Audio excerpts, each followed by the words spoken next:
नमस्कार, आप सभी का स्वागत है डीकेपी एकेडमी में। आज के इस वीडियो में हम एकलव्य मॉडल स्कूल कक्षा छठवीं प्रवेश परीक्षा के लिए इंग्लिश का दूसरा मॉडल पेपर हल करेंगे और समझेंगे कि आपके एग्जाम में किस तरह से प्रश्न पूछे जाते हैं। तो इस एग्जाम में जो है एक अनसीन पैसेज दिया जाता है जहां से 5 प्रश्न पूछे जाते हैं और 5 इंग्लिश ग्रामर के प्रश्न पूछे जाते हैं।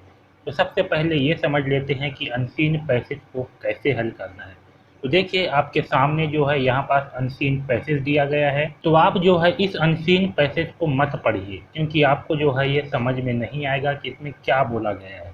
ठीक है, मैं आपको ये बताता हूँ कि इसका उत्तर जो है आपको कैसे खोलना है। ठीक है, आपको ये जो है समझ में आए कि ना आए इससे कोई फर्क नहीं पड़ता, आपको उत्तर खोलने आना चाहिए। तो चलिए स्टार्ट करते हैं। तो देखिए सबसे पहला प्रश्न है which is an international language. इसका मतलब होता है कि कौन सा अंतर्राष्ट्रीय भाषा है। ठीक है, तो आपको क्या करना है, आपको जो है ना इस पैसेज में यहाँ पास जो वर्ड दिया गया है इन वर्डों को खोलना है। इसमें से एक दो वर्ड भी मिल जाएंगे तो भी काफ़ी है। ठीक है, आपको जितना भी वर्ड जो है एक जगह पे मिल जाए वो आपको खोलना है। तो चलिए खोजते हैं। तो देखिए मुझे इस पैसेज पे मिला है इंटरनेशनल लैंग्वेज। क्या मिला है? International language. ये देखिए यहाँ पास दिया है इंटरनेशनल लैंग्वेज। आपके प्रश्न में यहाँ पास देखिए ये दिया हुआ है इंटरनेशनल लैंग्वेज, ये दोनों एक साथ दिया हुआ है। ठीक है, ये देखिए यहाँ से इज एन से यहाँ भी देखिए इज एन, इतना लंबा जो है हमें पूरा वर्ड जो है मिल गया है। ठीक, अब इतना मिल गया मतलब आपका काम जो है हो गया, आपको आंसर जो है मिल गया। इसी के आसपास जो है इसका उत्तर छिपा होगा। तो देखिए ये जो वर्ड मिला है हमें, इसके जस्ट पहले या इसके जस्ट बाद में इन चारों ऑप्शन में से क्या दिया है वही आपका आंसर होगा। तो देखिए ये जो वर्ड मिला है हमें, इसके जस्ट पहले दिया गया है इंग्लिश। क्या दिया है? इंग्लिश, यानी कि आपका सही आंसर होगा इंग्लिश। क्या होगा? इंग्लिश। ठीक है, तो इंटरनेशनल लैंग्वेज क्या है? इंटरनेशनल लैंग्वेज है इंग्लिश। ठीक, इस तरह से आपको जो है अनसीन पैसेज का उत्तर खोजना है। ठीक, दूसरा प्रश्न देखिए English is the Khalistan of India. ठीक है, अब आपको जो है बताना है कि इंग्लिश जो है क्या है इंडिया का। पहला है विंडो, दूसरा है ऑफिशियल लैंग्वेज, तीसरा है लाइब्रेरी लैंग्वेज, तीसरा चौथा है कॉलोनियल लेजेंसी। ठीक है, तो इन चारों में से सही आंसर क्या होगा आपको खोजना है। तो आपको क्या करना है, आपको जो है इस पैसेज में इन वर्ड को जो है खोलना है कि ये वर्ड में से ज़्यादा वर्ड एक जगह पे साथ में हो। तो चलिए खोलते हैं। तो यहाँ पास देखिए इस पूरे पैसेज में जो है इसमें से हमें English is the Khalistan of India, इसमें से इंग्लिश इज जो है एक यहाँ पास मिला है ये ऊपर में, एक यहाँ पास मिला है, बस दो ही जगह पर मिला है। ठीक है, और यहाँ पास जो है इसका आंसर नहीं मिल रहा है। तो यहाँ पास देखिए ये जो इंग्लिश इज है इसके आगे जो है इंटरनेशनल लैंग्वेज दिया है, इसमें से इन चारों ऑप्शन में से कोई भी नहीं है। दूसरा यहाँ पास देखिए, यहाँ पास जो इंग्लिश इज दिया है इसके आगे दिया है आपको विंडो, लेकिन आगे क्या दिया है? On our modern world culture and civilisation. लेकिन यहाँ पास क्या दिया है? आप इंडिया दिया है, इसलिए आपका विंडो जो है नहीं आएगा। तो विंडो जो है आपका गलत हो गया। ठीक है, दूसरा देखिए ऑफिशियल लैंग्वेजेस दिया हुआ है। तो आपका ऑफिशियल लैंग्वेजेस जो है इसमें यहाँ पास दिया है, ये देखिए यहाँ पास it may not be the official language of India. यहाँ पास जो है इसमें नॉट दिया है, नॉट का मतलब नहीं होता है। तो इंग्लिश जो है ऑफिशियल लैंग्वेज जो है इंडिया का नहीं है, यानी कि यहाँ का लोकल भाषा नहीं है, इसलिए ये भी आपका गलत हो गया। ठीक है, यहाँ देखिए आगे but it has come to stay as the library languages in our country a language of research and higher education. यहाँ पास जो दिया हुआ है ना, इसका मतलब है कि जो इंग्लिश है यह इंडिया का जो है लाइब्रेरी लैंग्वेज है इन आवर कंट्री। यहाँ पास आवर कंट्री दिया है, यानी कि हमारे देश में दिया हुआ है। हमारा देश क्या है? इंडिया है। तो इंग्लिश जो है क्या है? इंग्लिश जो है इंडिया के लिए लाइब्रेरी लैंग्वेज है। यह जो है आपका सही होगा। ठीक है, यहाँ पास थोड़ा सा डिफिकल्टीज दे दिया है, थोड़ा सा कठिन दिया है, यहाँ पास आपको खोजना जो है थोड़ा सा कठिन होगा। ठीक है।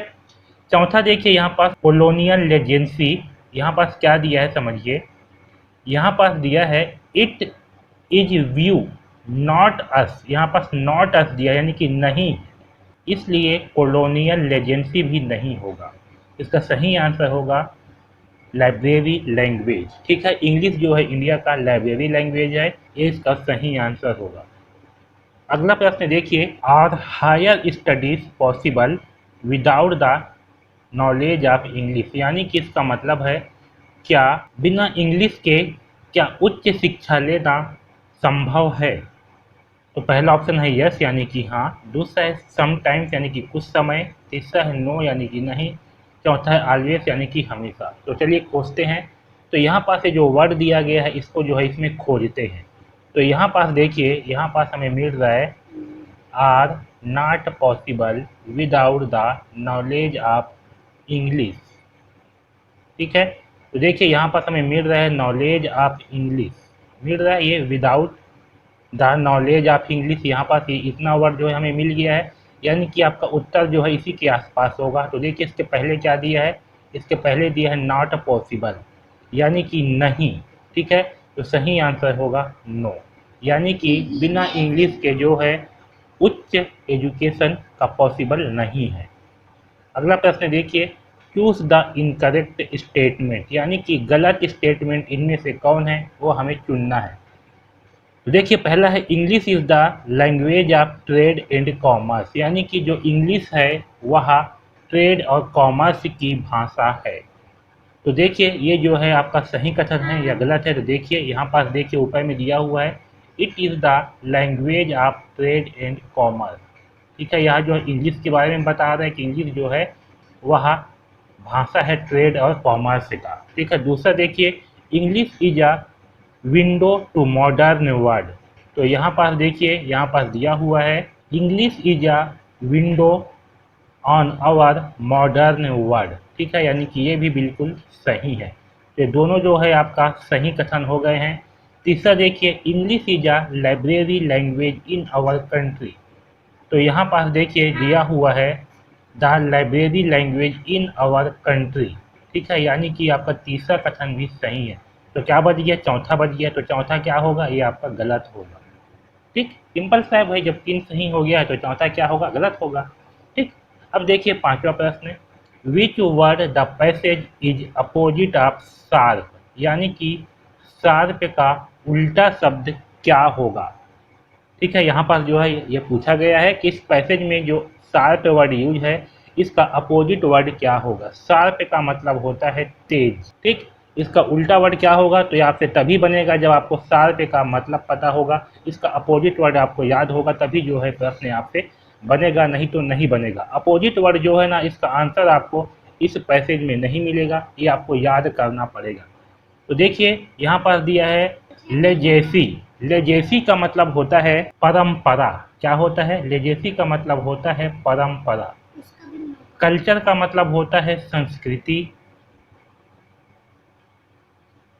इम्फेसिस का मतलब होता है, इम्फेसिस का मतलब होता है बलाघात, इसका मतलब होता है तेज या जोर। ठीक है, तो शार्प का उल्टा होगा इम्फेसिस। अब आगे देखते हैं इंग्लिश ग्रामर से प्रश्न, there are alphabet in English, यानी कि इंग्लिश में कितने अल्फ़ाबेट होते हैं। तो सही आंसर है ऑप्शन नंबर सी, 26 अल्फ़ाबेट होते हैं। ठीक है, अल्फ़ाबेट का मतलब है कि जो आपके ABCD होते हैं, ठीक है ABCD, तो जेड तक इसकी संख्या कितनी होती है, तो इसकी संख्या कितनी होती है, 26 होती है। ठीक है, which of the following is wild animal, यानी कि इनमें से जंगली जानवर कौन सा है। पहला है काऊ, काऊ का मतलब होता है गाय। दूसरा है डॉग, डॉग का मतलब होता है कुत्ता। ठीक है, तीसरा है लॉयन, लॉयन का मतलब होता है शेर। ठीक है, और चौथा है कैट, कैट का मतलब होता है बिल्ली यानी कि बिलवा, है ना, सब जानते हो बिलवा को, गांव में बिलवा बोलते हैं। तो सही आंसर क्या है, लॉयन, ऑप्शन नंबर सी। आठवां देखिए, Khalistan umbrella is in my hand, यानी कि मेरे हाथ में अम्ब्रेला है। यहाँ पास क्या आएगा, ए आएगा, एन आएगा, दा आएगा, या फिर इसमें से कोई नहीं आएगा। तो सही आंसर होगा एन। क्या आएगा, एन। क्यों आएगा, क्योंकि यहाँ पर यू दिया है, और अगर ए, ई, आई, ओ, यू से कोई भी वर्ड जो है स्टार्ट होता है, इसके सामने जो है एन का उपयोग किया जाता है। तो यहाँ पास आएगा एन। अगला देखिए, opposite gender of father is, यानी कि फादर का अपोजिट जेंडर क्या होगा। फादर मतलब होता है पिता, ठीक है। तो पहला ऑप्शन है सिस्टर। सिस्टर मतलब होती है बहन।